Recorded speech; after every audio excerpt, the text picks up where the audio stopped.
Assalamualaikum warahmatullahi wabarakatuh. Kami dari kelompok 5 akan membahas jurnal tentang Thermodynamic Study of Flash Binary Cycle in Geothermal Power Plant, khususnya di bagian result dan discussion, oleh dosen pengampu kami, Ibu Sylvia Yustika Agnesti, STMT.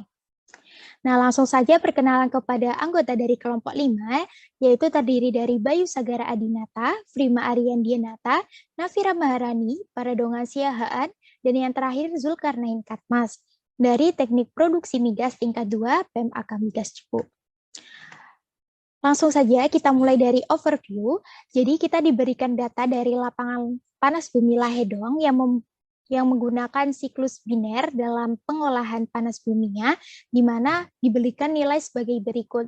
Nah, nanti nilai ini akan digunakan untuk menghitung performa dari peralatan siklus biner ini. Kemudian, bagaimana caranya untuk mengevaluasi performa dari flash binary cycle ini? Yaitu yang pertama kita harus mengetahui data. Data sudah kita punya dari yang di samping. Nah, yang kedua kita harus klasifikasikan ke dalam metode yang sesuai kira-kira untuk menghitung performa dengan nilai yang didapatkan atau nilai yang diketahui awalnya itu sekian, itu bakalan masuk ke dalam metode yang mana. Kemudian didapatkan nilai dari metode yang digunakan. Contoh dalam analisa skala itu kita akan mengetahui atau mendapatkan nilai dari temperatur, nilai dari pressure, dan nilai dari net power atau Silica Scaling Index dan yang lain-lain. Nah, di mana nilai itu akan digunakan untuk desain heat exchanger, yaitu terdiri dari preheater dan evaporator, serta air-cooled kondensor. Nah, setelah kita mendesain, kita akan mengetahui nih performa seberapa baik mesin atau alat ini tuh dapat bekerja. Lanjut kepada slide selanjutnya. Lanjut, untuk outline-nya sendiri itu ada dua. Yang pertama ada result, dan yang kedua ada discussion. Nah, untuk result bisa dipaparkan oleh teman selanjutnya.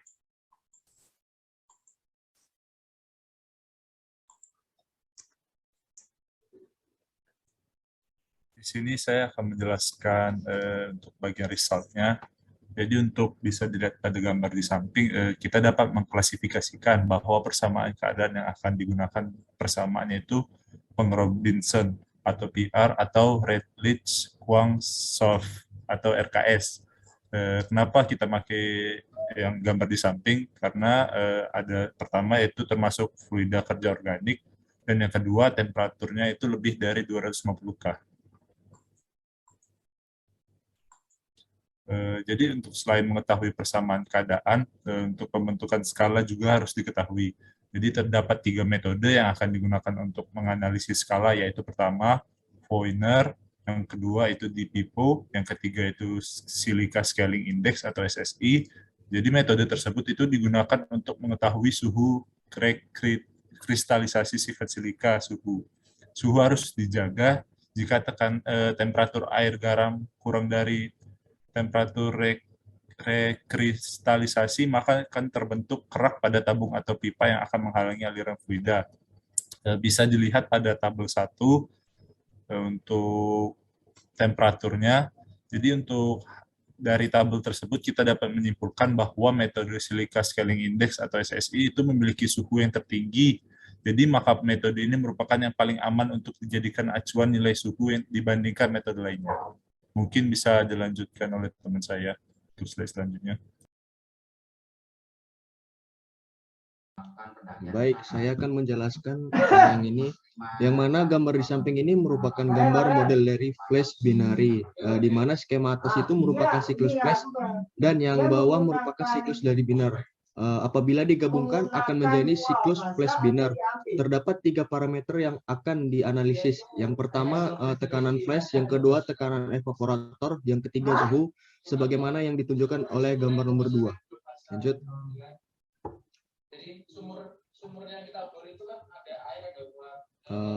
Untuk mendapatkan parameter yang diperlukan pada plot grafik yang pada A, yaitu pada delta pinch temperatur konstan, yang mana flash pressure kecil, maka organic turbine power juga kecil, tetapi steam turbine power lebih besar. Evaporator pressure dapat menunjukkan adanya nilai organic turbine power yang optimal. Yang B, steam turbine power constant pada evaporator pressure yang lebih tinggi.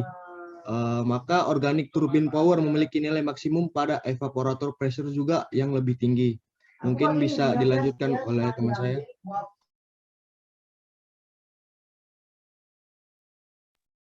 Terima kasih atas kesempatan yang telah diberikan, Saudara Bayu. Saya akan melanjutkan penjelasan. C. Evaporator pressure constant. Flash pressure kecil, net power juga kecil, dan sebaliknya terdapat nilai maksimum net power ketika flash pressure-nya optimal.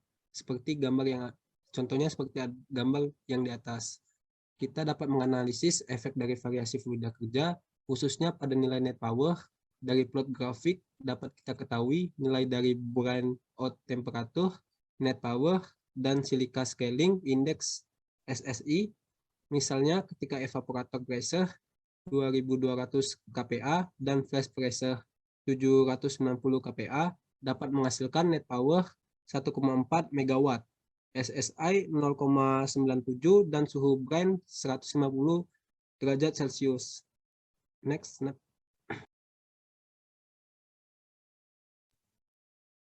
Discussion. Dari tabel di atas dapat kita ketahui bahwa E-pentane memiliki nilai net power yang terbesar. Kondisi optimal ini dapat menjadi acuan dalam proses desain termal. Untuk desain heat exchanger atau preheater dan evaporator secara termal harus melewati langkah-langkah, yaitu yang pertama, memilih bahan yang akan digunakan dalam sel dan tube. Atau bahan sel adalah baja karena akan dilewati fluida kerja, dan bahan tube adalah duplex stainless steel karena akan dilewati air garam yang memiliki klorida tinggi dan pH rendah atau asam. Yang kedua, berdasarkan standar tubular exchanger manufacture association INS atau tema, evaporator yang digunakan adalah jenis kettle type atau AKT, dan preheater menggunakan two pass cell type atau AFT. Yang ketiga, dibutuhkan rancangan proses input dan output untuk desain preheater dan evaporator. Mungkin selanjutnya akan dijelaskan oleh Saudara Zul. Baik, di sini saya akan melanjutkan discussion, yang dimana input yang dibutuhkan atau proses dan parameter desain saat mendesain evaporator, yang dimana bisa dilihat dari tabel 3, yaitu hasil inputnya. Dan hasil output dari desain thermal evaporator, yang dimana bisa dilihat di bawah ini di tabel 4.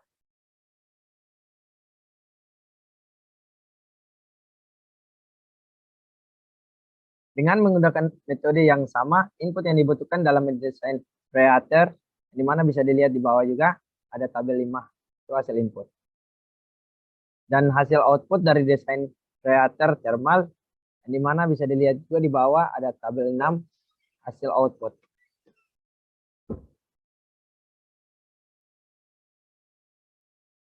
Selain desain heat exchanger, desain air cooled condenser juga dapat menjadi pendukung dalam mengetahui performa. Metode yang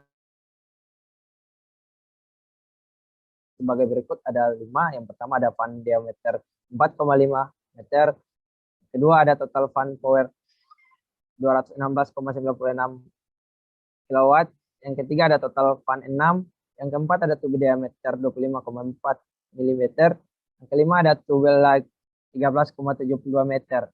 Dan selanjutnya, studi termodinamika sangat berpengaruh dalam menghitung performa siklus biner ini, khususnya pada desain preheater, evaporator, dan kondensor yang fungsinya yang pertama ada preheater berfungsi memanaskan fluida kerja sampai dengan temperatur tertentu. Yang kedua, evaporator berfungsi untuk memanaskan fluida kerja lebih lanjut sehingga uap menjadi panas, lanjut dan siap memutar turbin. Yang ketiga ada kondenser berfungsi mendinginkan uap yang keluar dari turbin sehingga terkondensasi menjadi cair kembali. Selanjutnya akan dijelaskan oleh teman saya. Nah, dari penjelasan yang udah dijelasin sebelumnya, nah sekarang kita dapat menyimpulkan gitu, setelah dilakukan perhitungan, kita dapat mendesain preheater, evaporator, dan kondensor dengan performa yang juga kita sudah ketahui dari nilai yang sudah kita dapat sebelumnya. Nah, selain itu, fluida kerja yang paling baik performanya itu nanti juga akan dapat diketahui. Nah, sekarang pertanyaannya, seberapa baik alat tersebut itu dapat memproduksi pada net power yang maksimum? Nah, itu akan dijelaskan oleh kelompok selanjutnya. Nah, mungkin sekian yang dapat kami sampaikan. Mohon maaf apabila terdapat salah kata. Kami dari kelompok 5 mohon undur diri. Terima kasih. Wassalamualaikum warahmatullahi wabarakatuh.